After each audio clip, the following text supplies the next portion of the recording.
Hey guys, welcome today. We are looking at the book of Micah, one of the minor prophets in the Old Testament today, chapter 6 and verses 6 to 8. These are the words inspired by God. What should I bring before the Lord when I come to bow before God on high? Should I come before him with burnt offerings, with year-old calves? Would the Lord be pleased with thousands of rams or with 10,000 streams of oil? Should I give my firstborn for my transgression, the child of my body for my own sin? He has told you, men, what is good and what it is the Lord requires of you. Only these three things is what it comes down to.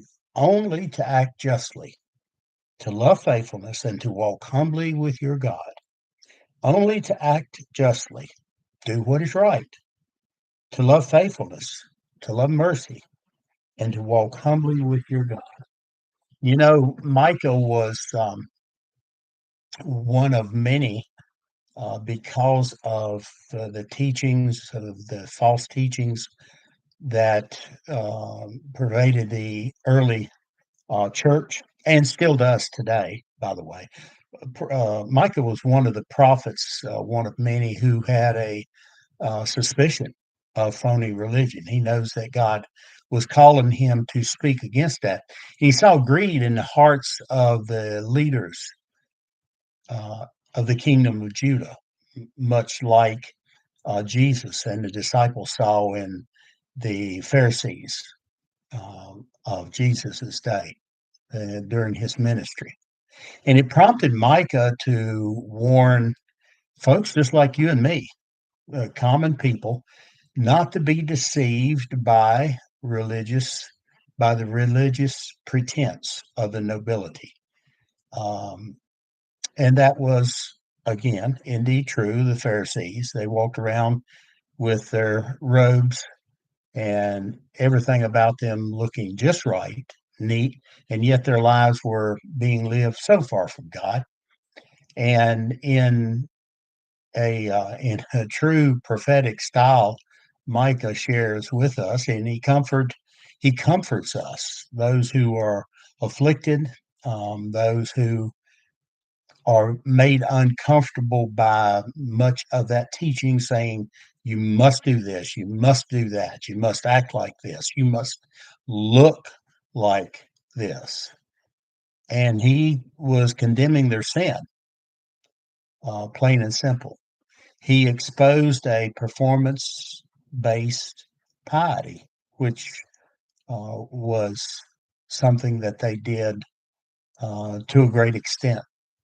And he championed the cause of the oppressed of that day, and yet of this day today, because we're still able, of course, by the grace of God, to read his words and others like it. And he predicted the fall of the nation, and he did it all at the risk of his own life. And this is true for all the prophets of that day. But he just didn't announce an attack and leave everyone aware of the things that he was calling out, the things that he despised, but none of the things that he believed. He did not just leave. He did not just call out these people and the things they were doing and leave the people hanging, much like us today. The preaching that was of that day, and again, yet today, much of it, can lead people to wonder what they should do, since they only hear warnings and tirades of condemnation. Not so with Micah. He was like a ray of brilliant sunshine that breaks through. It's a little bit cloudy, a little overcast here first thing this morning. And yet I know that based on the forecast, that those brilliant rays of sunshine are going to shine through. And just in the same way, then he did that. And he saved his very best words for a positive message to the people. And immediately on the heels of the Lord's indictment of his people, about the time that many must have begun to wonder what they had to do to make things right, Micah told them. And he did it in a very simple way.